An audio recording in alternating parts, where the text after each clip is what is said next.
Tako moja zgodba govori o ženi tjulnici. Gre pa takole.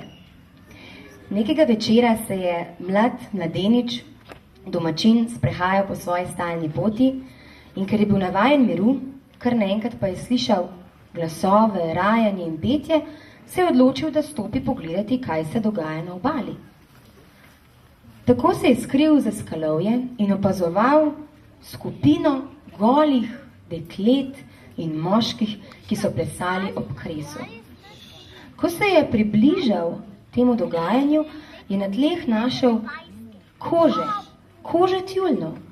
Ogledoval si jih je in ugotovil, da je ena izmed njih še posebej lepa.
Spaj, draga lipica, večno ne boš spala.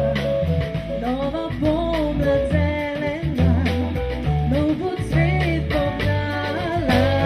Zopet bodo ptičice vesele, pesmi nam prepevale, pesmi žvrgole.